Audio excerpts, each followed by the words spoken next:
Shalom. Puji Tuhan, kita kembali berkesempatan untuk bisa berjumpa dan mendengarkan firman Tuhan. Hari ini saya mengajak kita untuk belajar tentang persembahan yang berkenan kepada Tuhan.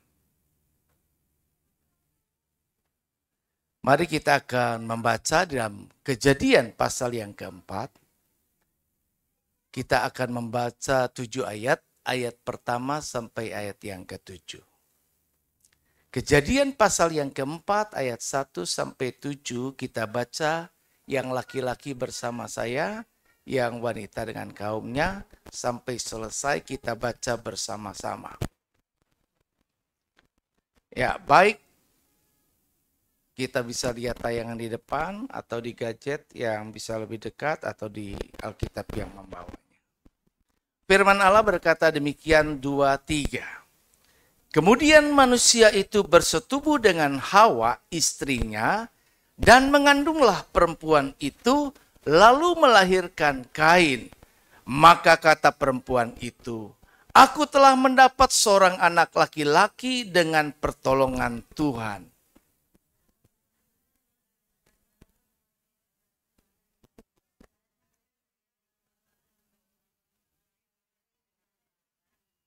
Setelah beberapa waktu lamanya, maka Kain mempersembahkan sebagian dari hasil tanah itu kepada Tuhan sebagai korban persembahan.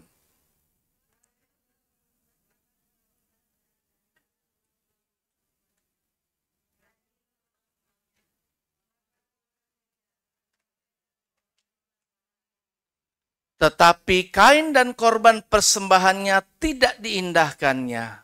Lalu hati Kain menjadi sangat panas dan mukanya muram.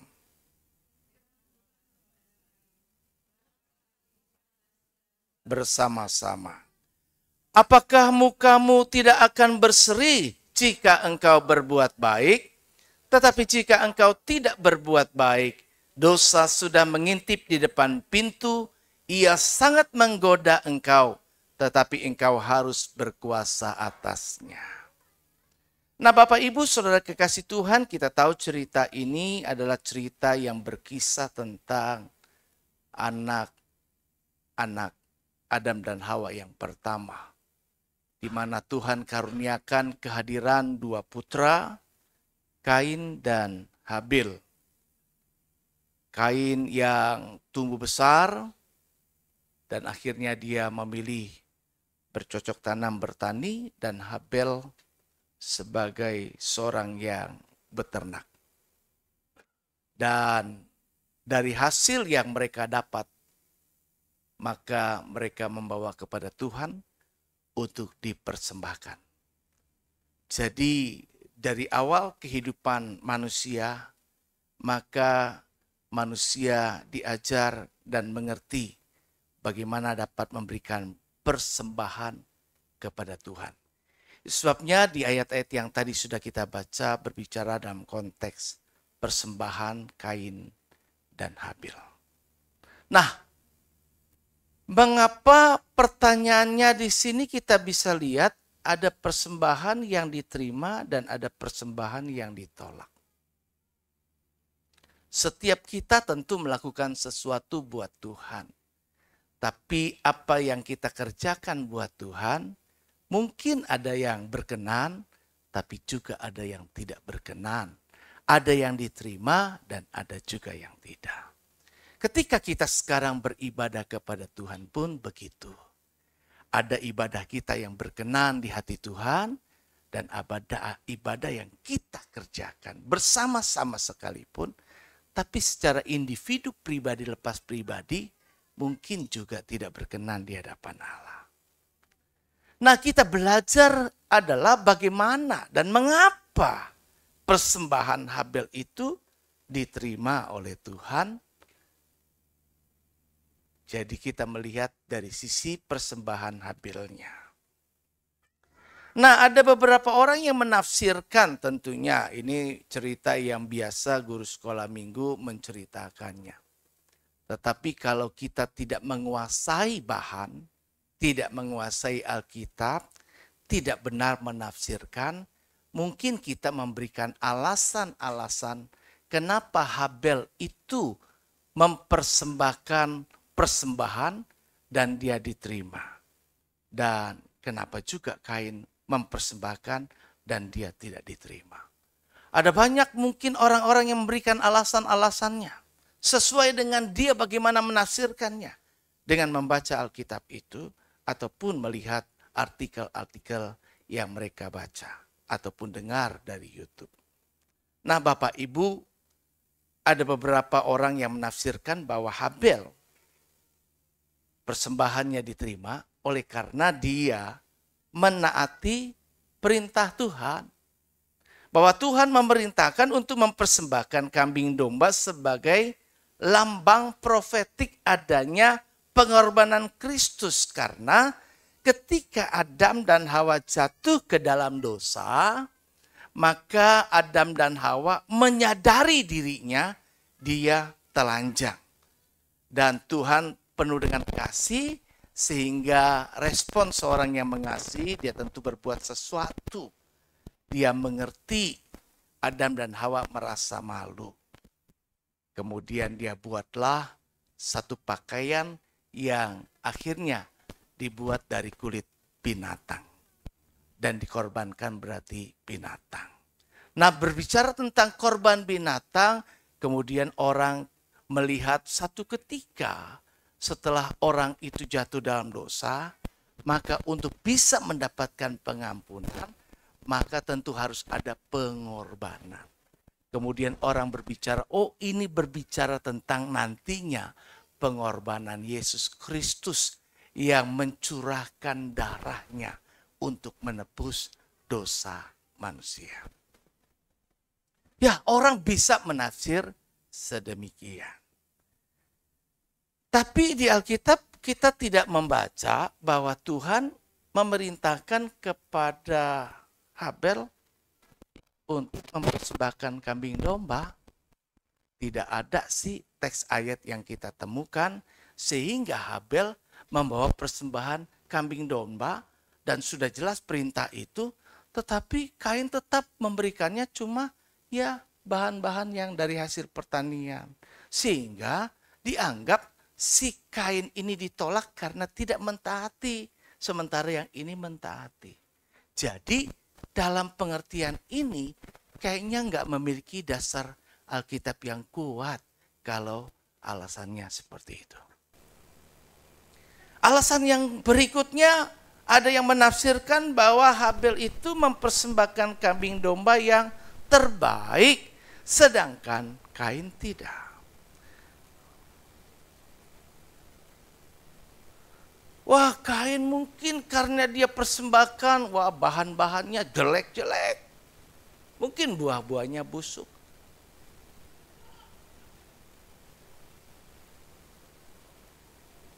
Tapi di Alkitab juga tidak diceritain kalau Kain ditolak karena dia mempersembahkan persembahan yang jelek-jelek itu. Dan kemudian Habel karena dia persembahkan yang terbaik itu. Yang bagus-bagus. Mungkin ada yang menafsir, oh kan Tuhan memang suka. Kalau lemak-lemak itu memang diperuntukkan buat persembahan sebagai korban bakaran.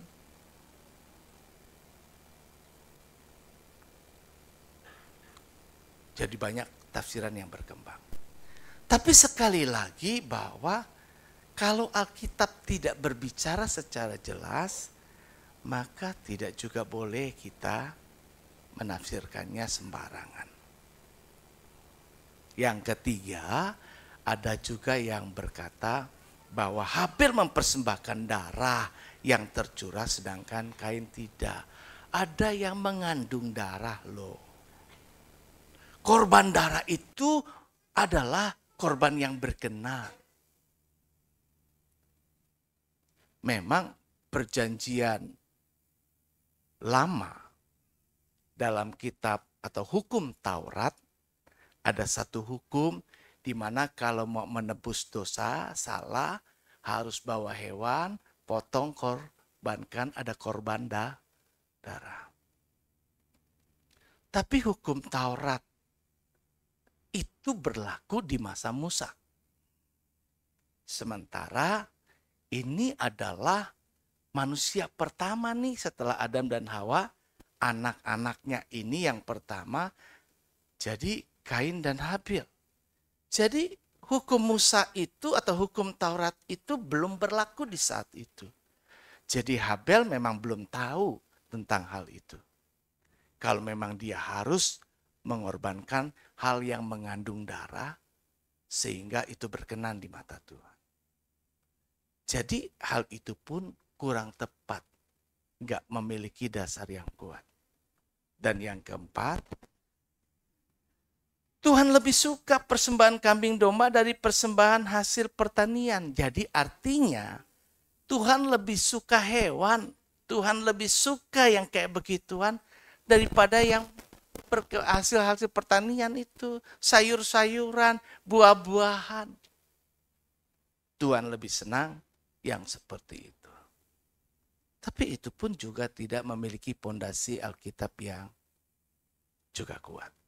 Jadi kalau kita lihat baca di dalam Keluaran 23 ayat 19a itu menyatakan yang terbaik dari buah bungaran hasil tanahmu, hasil pertanian itu haruslah kau bawa ke dalam rumah Tuhan Allahmu. Artinya hasil pertanian pun Tuhan berkenan terima kok.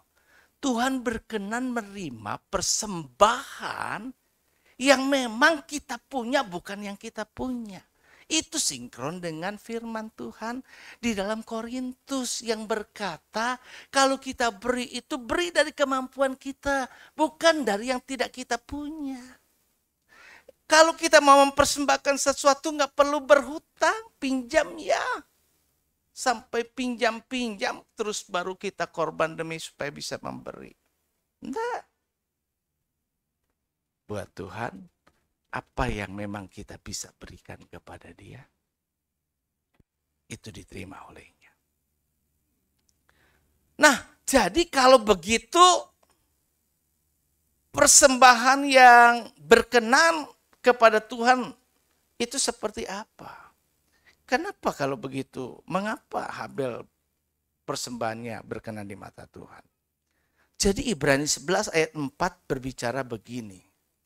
Karena iman yang tadi sudah kita baca, jadi karena iman Habel telah mempersembahkan korban kepada Allah. Korban yang lebih baik daripada korban Kain. Dengan jalan itu ia memperoleh kesaksian kepadanya bahwa ia benar karena Allah berkenan akan persembahannya itu dan karena iman ia masih berbicara sesudah ia mati. Nah, Alkitab sangat jelas berkata kenapa persembahan Habel itu diterima, sementara Kain tidak. Berbicara tentang Habel persembahannya diterima itu jelas ditulis Alkitab, faktornya karena iman. Bukan karena persembahannya lebih baik. Bukan karena Allah lebih suka binatang daripada tumbuh-tumbuhan. Bukan karena persembahannya itu karena mengandung darah. Bukan karena persembahan itu melambangkan sebuah profetik apa yang kemudian menjadi pengorbanan Yesus ke depan. Jadi nggak perlu kita karang-karang. Nggak perlu kita tafsirkan yang keluar dari konteks Alkitab. Alkitab jelas menyatakan karena iman. Bapak, Ibu, Saudara, ketika kita beribadah, saya beribadah, maka ibadah yang kita kerjakan, apakah berkenan atau tidak, tergantung iman kita. Kita beribadah dengan iman atau kita tidak beribadah dengan iman. Banyak kok orang-orang yang tidak beriman ke gereja beribadah. Banyak. Saya berdiskusi satu ketika pertemuan di Taman Anggrek ketika bersama-sama dengan hamba Tuhan yang punya panggilan. Dikumpulkan beberapa rekan, kemudian kami bicara tentang suatu program misi yang perlu kita lakukan ke depan. Ada hamba Tuhan yang berkata, yang biasa melayani orang-orang yang tunawisma begitu ya, yang di kolong jembatan begitu ya, pemulung dan lain sebagainya. Wah, jemaatnya banyak loh, banyak banget. Itu di Jalan Juanda itu di dekat Istiqlal itu juga suka ada ibadah. Pinggir kereta api, ya, ada di Karanganyar, ada di beberapa tempat lain. Dan mereka tahu kalau jam-jam ini, seperti sekarang ini kita ibadah, di tempat pelosokan situ ada lagi ibadah. Rekan hamba Tuhan seperti saya yang kenal juga ada melayani di sana. Dengan pakai gitar, dengan lainnya. Banyak yang kumpul. Banyak. Tapi orang-orang berkata, dari semua tadi, pokoknya kalau kayak begitu, itu di mana bisa banyak. Banyak. Jadi ternyata sekarang masalahnya orang datang beribadah sini, saya datang. Ada di sana, dia datang lagi. Kenapa? Nasi bungkus. Nasi bungkus. Di mana ada ibadah itu, mereka semangat datang. Nasi bungkus. Nah, jadi pertobatan sungguh enggak. Habis itu mereka kayak gimana? Sebagian memang benar-benar mengalami pertobatan. Tapi mayoritas tidak. Dan mereka beribadah, ramai dan sebagainya. Itu dari jemaat yang berpindah-pindah sana sini. Dan cuma karena sesuatu yang mau diperoleh. Bagaimana ibadah kita bisa berkenan? Firman Allah dengan jelas berkata bahwa di dalam Ibrani pasalnya yang ke-11 ayat ke-6 itu, maka kita ini hanya bisa berkenan di mata Tuhan kalau datang sama Tuhan dengan iman. Kalau kita tidak ada iman gak bisa. Makan aja kalau kita gak iman juga gak bisa. Makan saja harus beriman. Percaya. Saya kalau doa sekarang itu gak pernah bilang begini, Tuhan berkatilah makanan ini. Kuduskan, sucikan. Bagi saya. Saya nggak pernah biar kata disuruh sama yang lain, di event-event lain. Saya selalu doa saya begini, Tuhan, terima kasih untuk makanan ini. Saya percaya apa yang diberkati Tuhan. Ini kan kita percaya berkat Tuhan toh. Kalau Tuhan kasih berkatnya, ada mengandung racun enggak? Tuhan kasih makanan ke saya, kalau saya percaya dengan iman, ini makanan dari Tuhan. Masa Tuhan kasih saya makanan yang beracun buat saya mati? Maka saya percaya, Tuhan terima kasih untuk makanan ini karena ya kan, ini akan menjadi berkat kesehatan buat saya, berkat kekuatan buat saya. Saya terima buat saya sudah berasumsi ini sudah dikuduskan Tuhan. Ini sudah diberkati Tuhan. Loh ini dari Tuhan. Itu yang namanya iman mempercayai ini dari Tuhan.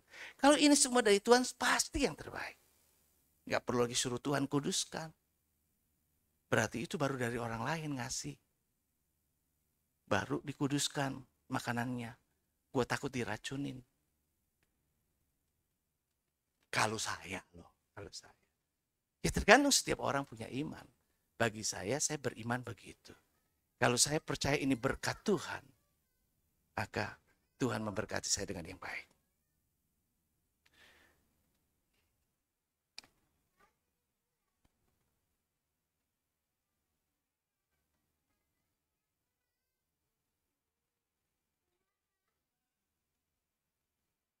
Jadi, poin pertama, persembahan Habil diterima oleh Tuhan, alasannya karena iman.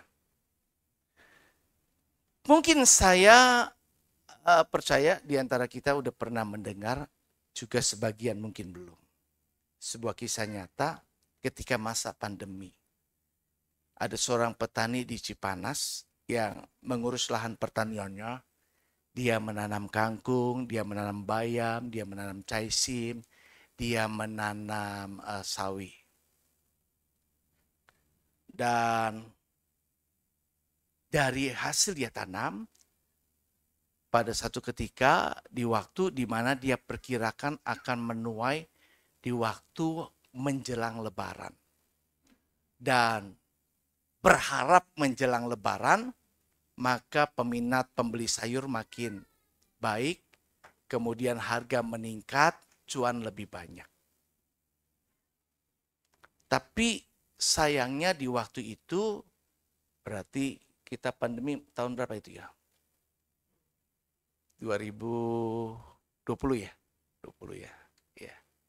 2020 ternyata ya diumumkan ada pandemi.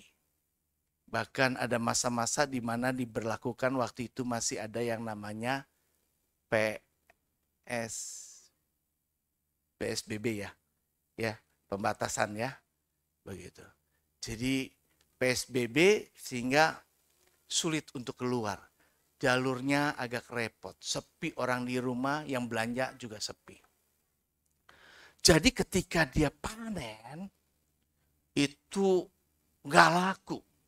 Nah, kalau udah kayak begini, para tengkulak yang penampung penerima ini, kemudian merasa berjasa nawarin diri. Kamu nggak laku, daripada layu nanti habis rugi. Saya bantu kamu mengurangi potensi kerugian. Saya borong semuanya sayurannya. Tapi dengan harga yang termurah sekali. Akhirnya si petani ini berpikir, wah kalau kayak gini sekali, beberapa kali kayak begitu, dan terus menerus trennya, ini kayaknya ada modus. Nggak bagus. Satu ketika dia mulai berpikir, kalau begitu nanti saya diskusi dulu dengan istri di rumah. Gimana, apakah istri setuju saya jual nih semua terpaksa. Jual rugi. Di bawah modal. Tapi timbang-timbang dia berdoa, Tuhan tunjukkan saya apa yang mesti saya lakukan. Keputusan apa yang harus saya buat. Dan singkat ceritanya si sang petani ini punya iman. Dia pikir dari berita-berita ini banyak orang kekurangan. Banyak yang kelaparan. Banyak yang sudah putus kerja dan lain sebagainya. Akhirnya dia punya kesempatan berpikir karena imannya, Tuhan lebih baik saya berikan kepada Tuhan Sang Pencipta yang memberikan semua saya mampu bisa memanen ini. Daripada saya jual ke tengkulak yang motifnya sudah nggak bagus. Bagaimana caranya? Maka dia sepakat sekeluarga, dia olah atau bahan mentah pun dia keliling bagikan sendiri ke setiap rumah-rumah, ke puskesmas, ke panti-panti, ke setiap tempat yang dianggap dia itu dalam keadaan butuh di situasi pandemi. Dia habis semuanya.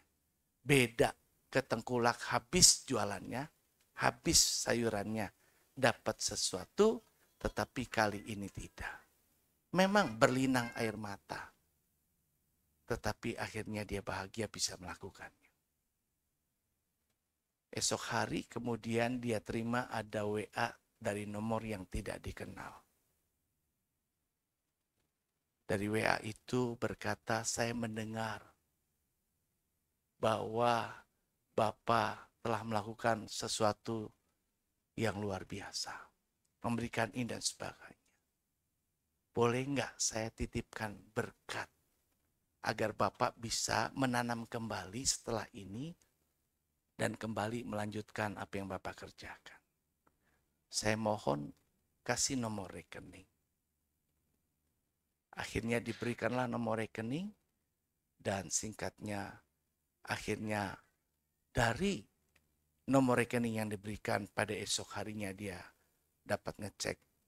Dia dapatkan transfer dana 2 kali lipat dari harga normal kalau dia jual.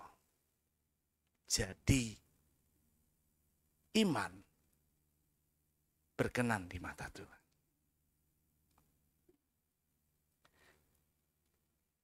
Habel mempersembahkan dan persembahannya berkenan, itu karena iman. Maka iman membuat kita berkenan kepada Tuhan. Jadi karena itu, yuk mari kita belajar menjadi orang yang beriman.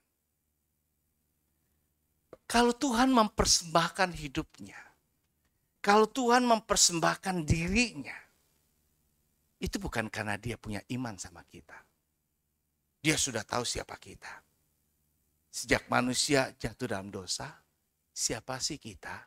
Alkitab memberi testimoni, kesaksian, catatan yang kecenderungan hatinya selalu menjauh berbuat kejahatan.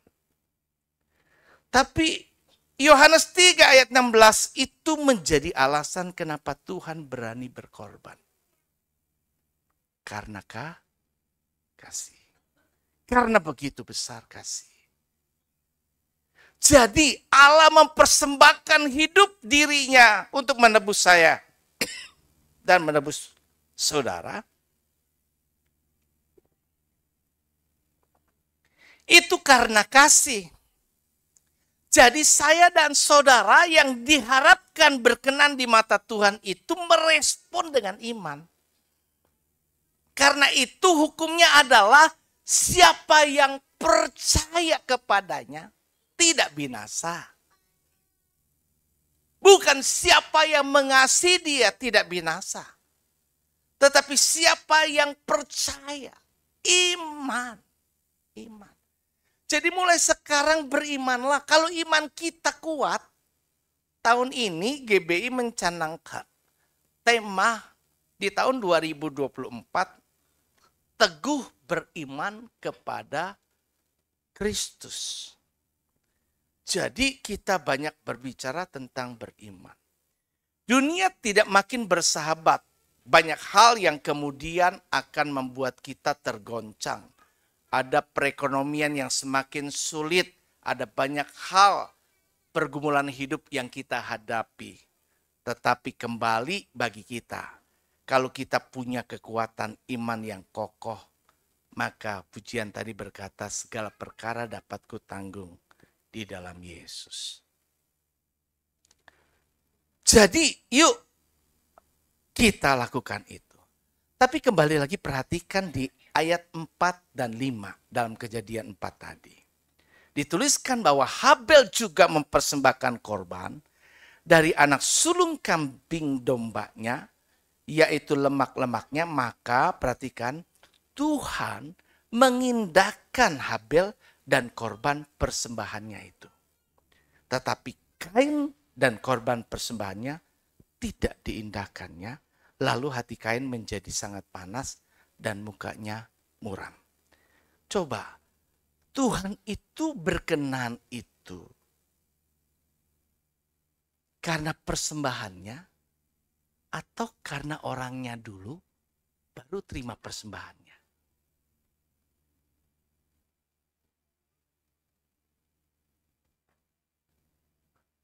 Tuhan mengindahkan korbannya dulu, persembahannya dulu, atau orangnya dulu? Orangnya dulu, baru persembahannya. Jadi kalau ada orang yang mau nggak ke gereja, nggak sempet gue titip aja kolekte, persembahan, bukan itu yang Tuhan mau. Tuhan tuh nggak butuh yang gituan. Gue nggak butuh duit kamu. Yang saya butuhkan kamunya. Banyak orang bukankah seringkali fokusnya kepada apa yang saya dapat. Bukan kepada si pemberinya, orangnya. Bagi Tuhan yang paling penting itu orangnya. Kalau orangnya berkenan, ya, yang dilihat Tuhan dan diperhatikan Tuhan, slide berikutnya itu, ya.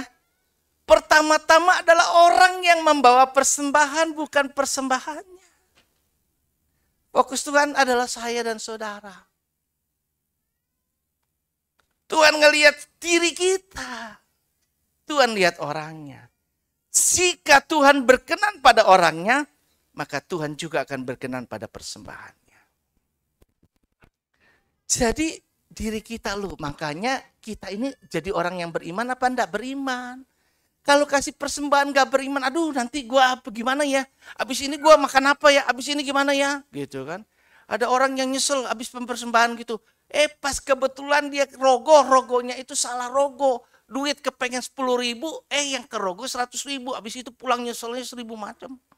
Aduh gua salah ngangkat gitu. Persembahan 100.000 gak berarti buat Tuhan. Maka buat Tuhan kenapa?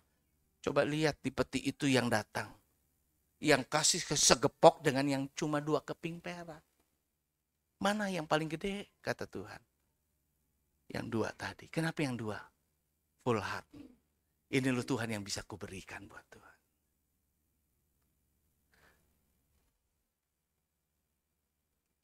Saya bilang, saya ingat tuh dulu yang saya pernah ngomongkan di sini ya. Tetangga saya yang bule itu seberang. Saya ini rumah saya, kira-kira dia di situ. Dan yang sempat ribut suami istri dan nyaris bercerai. Saya datengin, damain, ya kan. Ya ribut ternyata udah bule kayak begitu, orang kayak gitu aja masih ributnya soal duit. Ya kan, suami istri soal duit gitu kan. Si istri ngeluh nih, gue dapetnya cuma dapetnya dikit gitu loh. Kan namanya ya gue punya suami bule tapi dapetnya cuma dikit begitu kan. Jadi ngeluhnya begitu, kurang dan sebagainya. Jadi setiap hari ributnya soal duit. Akhirnya saya ngomong, saya berdua sama istrinya di rumah itu, saya pinggir sini saya bilangin. Kalau mau kamu dapat banyak dari dia, ambil hatinya. Dapetin dah hatinya, dia pasti akan berikan buat kamu. Tapi kalau kamu bikin kesel terus, kamu kayak gini terus, cuma kayak begini, dia gak senang kasih duit kamu. Dapetin orangnya, kamu dapetin semuanya. Dapatkan Tuhannya, kamu dapatkan seisi dunia ini. Jadi itu yang target manusianya. Kenapa buat Tuhan kegiatan gak penting? Yang penting jiwa-jiwa. Kegiatan membuat jiwa-jiwa cinta Tuhan apa enggak? Jadi gereja mengerjakan kegiatan-kegiatan ini semata-mata harus bertujuan demi jiwa-jiwa ini makin dekat sama Tuhan. Demi makin semangat, demi cinta Tuhan. Bukan cuma karena kegiatannya.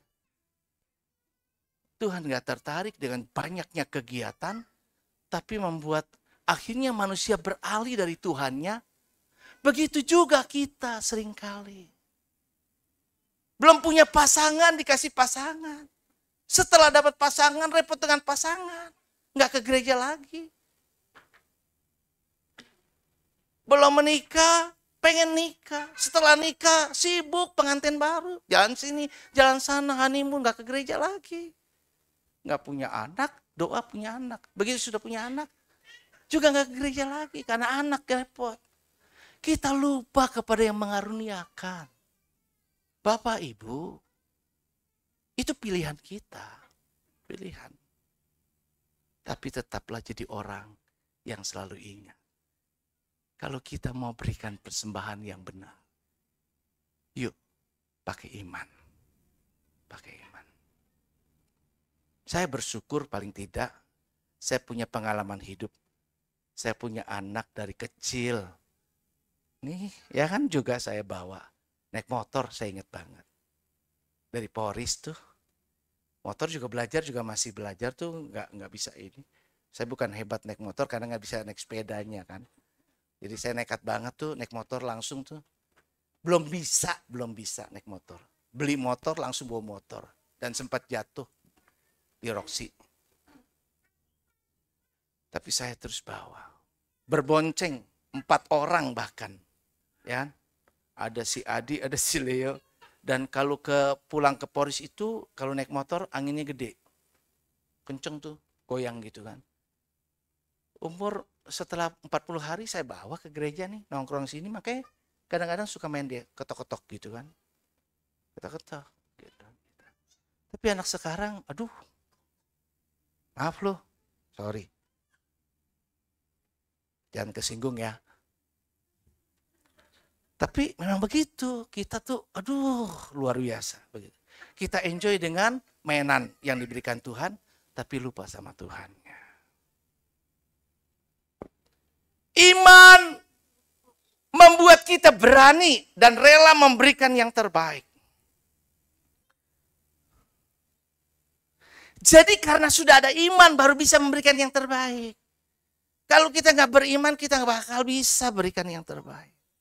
Nggak mungkin. Kita penuh perhitungan, manusia itu penuh banyak logikanya, lebih dominan menguasai manusia. Kalau Tuhan mungkin kadang-kadang kalau saya jadi Tuhan, gue nyesel nih. Gue kasih akal budi, pinter, so pinteran banget. Hitung-hitungan lagi sama gue gitu kan. Gitu loh. Maka ada ayat juga yang berkata, siapa sih yang mau jadi penasehat Tuhan? So lebih pintar dari Tuhan.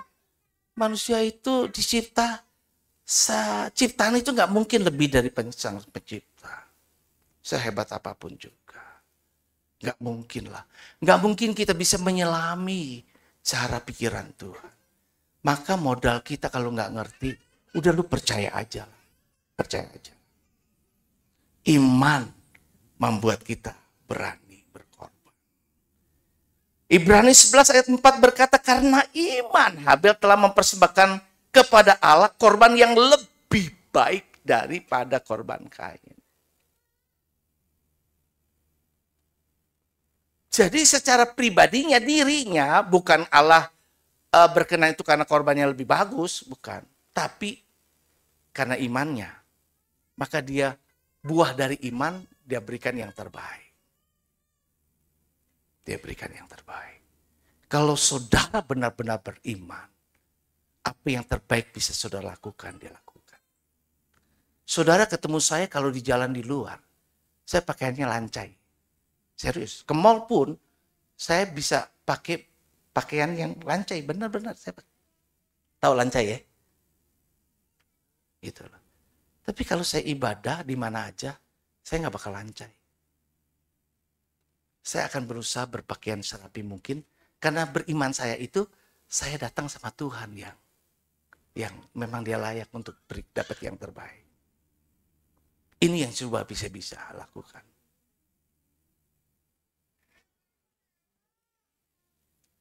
Iman membuat kita taat kepada Allah. Taat. Contohnya ada Nuh, Ibrani 11 ayat 7 berkata, karena iman maka Nuh dengan petunjuk Allah tentang sesuatu yang belum kelihatan, dengan taat mempersiapkan bahtera untuk menyelamatkan keluarganya. Dan karena iman ia menghukum dunia dan ia ditentukan untuk menerima kebenaran sesuai dengan iman. Kita hanya jadi orang benar bukan karena kita orang benar. Tapi karena iman membenarkan kita jadi orang benar.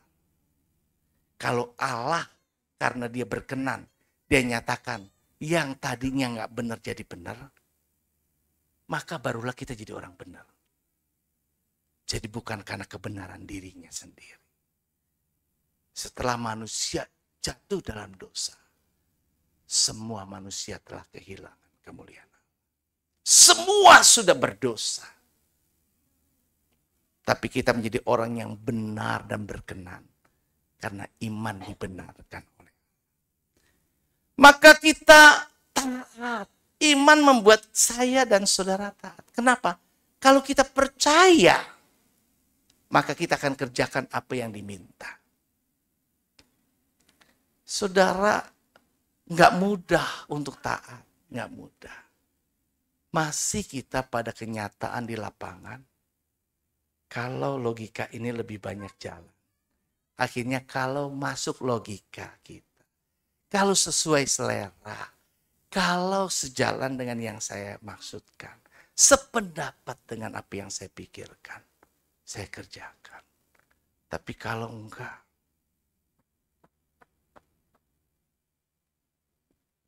itu belum taat. Itu belum taat. Taat itu karena iman. Taat itu walau belum tahu, tapi dia kerjakan. Belum lihat, dia kerjakan. Abraham juga begitu. Dia disuruh pergi ke negeri yang dia nggak tahu. Ninggalin semuanya. Ninggalin semua itu nggak mudah loh. Ninggalin kenyamanan tempat dia tinggal. Banyak orang pengen tahu duluan apa yang kejadian ke depannya. Lu mau ngapain? Lu suruh saya ngapain? Tujuan apa dan sebagainya. Baru dia mau. Tapi Alkitab cuma mencatat menjadi tokoh iman kalau kita kerjakan dulu. Lihat apa yang Allah kerjakan. Yang terakhir, persembahan Habel diterima Tuhan karena karakternya. Jadi tadi Allah fokus sama siapa? Orangnya, bukan persembahannya ya. Allah fokus sama orangnya. Maka pepatah dulu kan bilang ya, makan gak makan asal ngum. Artinya gue lebih penting lu ada daripada ini. Tapi kenyataannya orang enggak juga. Mohon doa restu. Ya, kehadiran saudara sangat dibutuhkan. Tapi kalau saudara hadir pun tanpa angpau, ya kan? Akhirnya dilihat-lihat, wah dia kasih berapa? Kasih apa? Buntutnya apa yang dihargain? Persembahannya, bukan orang. Berbeda dengan Tuhan. Tuhan nggak lihat saudara datang bawa masukan ke tempat persembahan, apakah kasih apa enggak. Tapi buat saudara yang memang beriman, pasti akan memberi. Dan memberi yang terbaik. Tapi imannya dulu. Imannya dulu. Nah, itu semua akan membentuk pribadi saya dan saudara akhirnya. Kebiasaan-kebiasaan akan membuat orang itu memiliki karakter berdasarkan apa yang terjadi. Nah, kita lihat tadi di bacaan kita, kalau kita baca itu, ya kan? Tadi di bacaan kita di awal itu sebenarnya udah jelas banget sih ya. Bacaannya apa ya? Ayat 7 gini.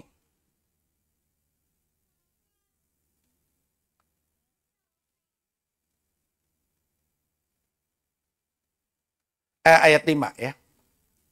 Saya lihat ayat 5 begini.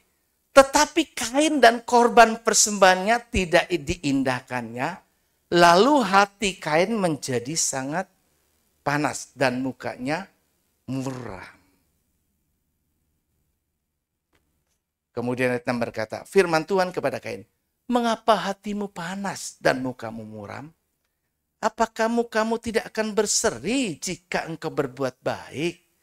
Tetapi jika engkau tidak berbuat baik, dosa sudah mengintip depan pintu. Ia sangat menggoda engkau, tetapi engkau harus berkuasa atasnya. Gini.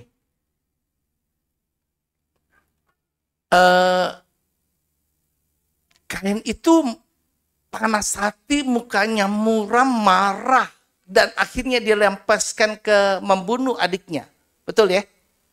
Padahal dia persembahkan persembahan itu kepada siapa? Kepada Habel atau kepada Tuhan? Tuhan kan? Yang menerima dan tidak menerima itu Habel yang menentukan atau Tuhan? Tapi kenapa marahnya ke Habel yang dikorban jadi bunuh? Kenapa marah irinya sama adiknya? Salah apa adiknya? Bukankah banyak seringkali kita ini karakternya? Ya kan? Salah. Seringkali kita marahan sama si A, ngambeki sama Tuhan. Gue gak mau ke gereja lagi, gue gak berdoa lagi. Masalahnya bukan sama Tuhan kan lo. Tapi Tuhan melulu. Tuhan melulu yang kenal. Karakter. Orang karakternya baik, dia bisa tahu memisahkan. Ini A, ini B, ini B. Gak campur-campur. Gue gak salah, kenapa gue melulu yang jadi salah?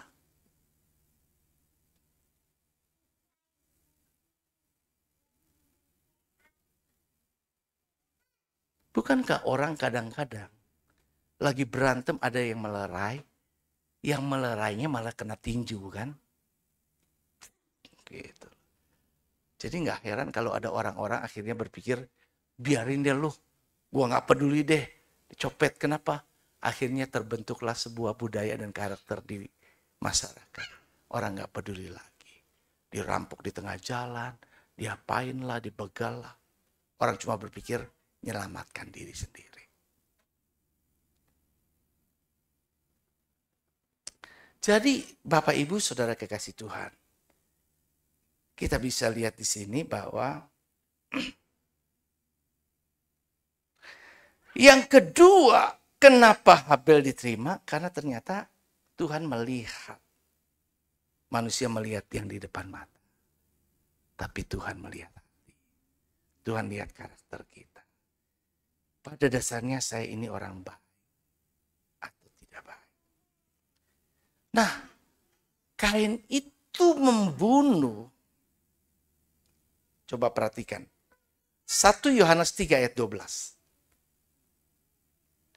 Bukan seperti Kain yang berasal dari si jahat dan yang membunuh adiknya. Dan apakah sebabnya ia membunuhnya? Sebab segala perbuatannya jahat dan perbuatan adiknya benar. Jadi penyebabnya dasarnya karena karakter orang itu nggak bagus. Karakternya jahat. Maka buahnya jahat. Kalau karakter kita baik, maka hasil perbuatan kita pasti baik. Kalau saya dasarnya orang baik, saya bilang kan prinsip saya, kalau saya adalah orang baik, orang nggak baik sama saya tetap baik. Karena kenapa? Karena saya baik bukan karena orang itu baik. Kalau orang itu baik sama saya jadi baik, maka saya nggak baik. Yang baik orang itu. Saya jahat karena dia jahat. Maka saya ini nggak tahu jelas siapa saya. Tapi kalau saya dasarnya baik, you nggak baik, saya tetap baik. Saya dasarnya mau melayani, kamu nggak melayani, saya tetap melayani. Saya dasarnya tahu mau ke gereja, kamu nggak mau ke gereja, saya ke gereja. Dasar dari kita. Itu yang dinilai Tuhan pribadi. Individu pribadi nih. Pribadi. Semua lepas dari semua atribut, jabatan, titel, kekayaan, latar belakang. Siapakah engkau Tuhan kalau orang bertanya?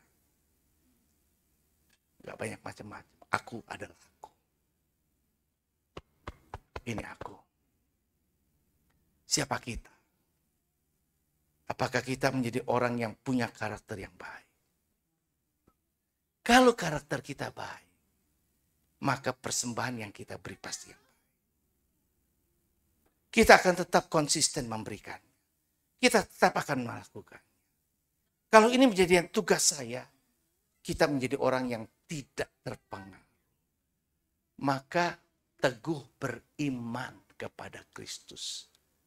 Tak tergoncangkan. Karena satu ketika dunia akan digoncangkan. Dan yang akan tinggal adalah yang tak tergoncang.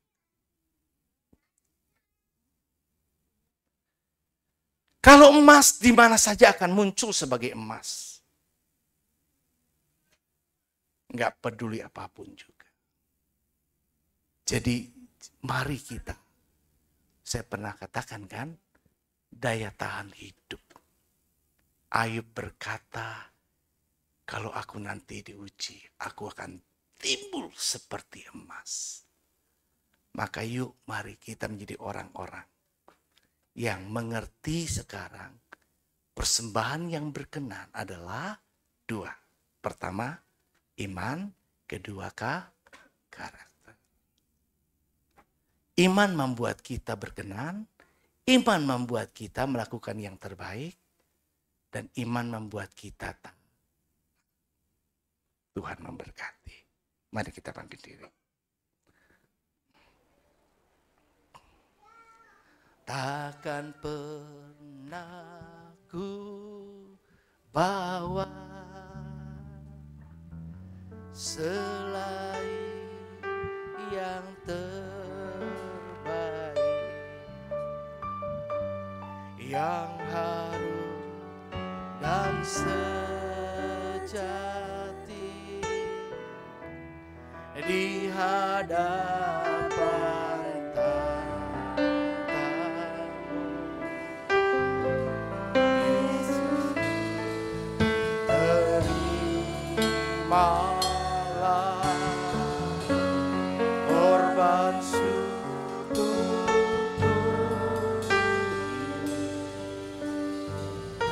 yang mengalir di hati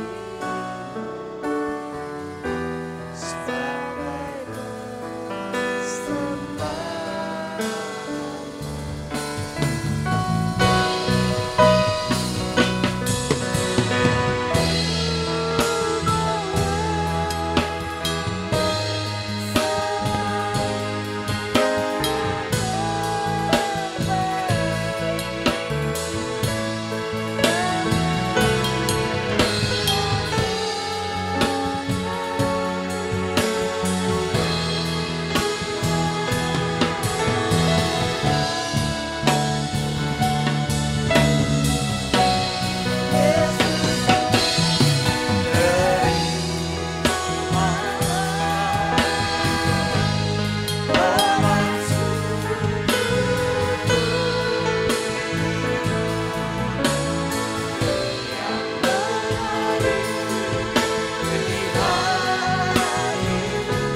takkan pernah ku bawa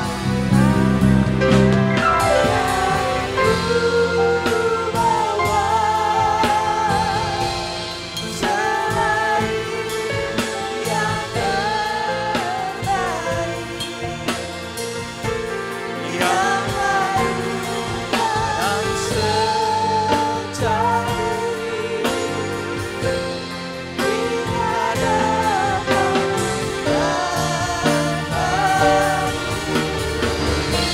Yesus, korban sekutuku yang mengalir di hatiku sebagai persembahan yang mengalir di hati, yang mengalir di hati sebagai persembahan yang mengalir di hatiku sebagai persembahan.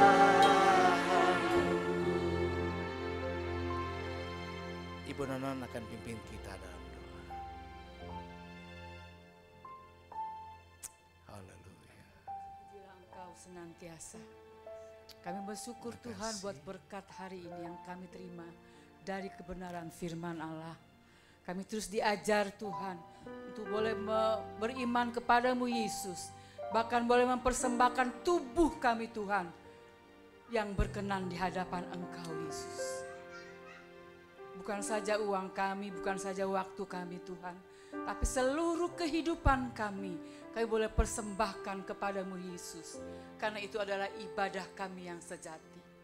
Namun Tuhan, itu pun disertai Tuhan kalau kami beriman teguh hanya kepadamu. Dan kami punya karakter yang baik Tuhan. Bukan saja di pemandangan manusia biasa, kami berkarakter baik. Itu kami bisa bohongi Bapa. Tapi di hadapan Engkau Yesus, Engkau menilik setiap hati kami. Karakter apa yang kami punya dari tiap-tiap pribadi saat ini yang hadir Bapa. Kita minta perkenanan Tuhan. Saat kita datang kepada Tuhan, kita boleh berkenan di mata Allah dan boleh menyukakan hati Allah. Bukan diri kami yang pakai topeng Tuhan. Tapi betul-betul keluar dari dasar hati kami yang paling dalam. Kami punya karakter yang dinilai baik di mata-Mu Yesus. Kalau masih ada hal-hal yang tidak baik dari setiap pribadi kami, saat ini kami minta ampun di hadapan Engkau. Kami minta Engkau yang membersihkan. Kami minta Engkau yang meluruskan. Kami minta Engkau yang berikan kekudusan buat setiap kami. Supaya kami hidup kudus dan berkenan kepada Allah. Terima kasih Bapa, terima kasih. Karena Engkau tidak bisa dibohongi oleh apapun Tuhan. Manusia hanya melihat apa yang kelihatan di matanya baik. Tapi Engkau melihat apa yang paling dalam, yang manusia tidak pernah nilai dan tidak pernah bisa lihat. Kami mau seperti itu Tuhan, seperti Habel. Bertumbuh iman kami senantiasa. Sehingga kami terus Tuhan, mau punya iman yang teguh sampai akhir hidup kami. Kami akan menjual iman kami kepada siapapun Tuhan. Hanya kami boleh persembahkan kepadamu Yesus yang luar biasa. Yesus yang ajaib. Yesus yang sempurna Bapa. Inilah kami Yesus. Ini kami bawa hati kami kepadamu Tuhan. Engkau yang menilai kami. Engkau yang menilai kami Tuhan. Engkau yang menilai kami satu persatu Bapa. Sekali lagi ampuni kami Tuhan.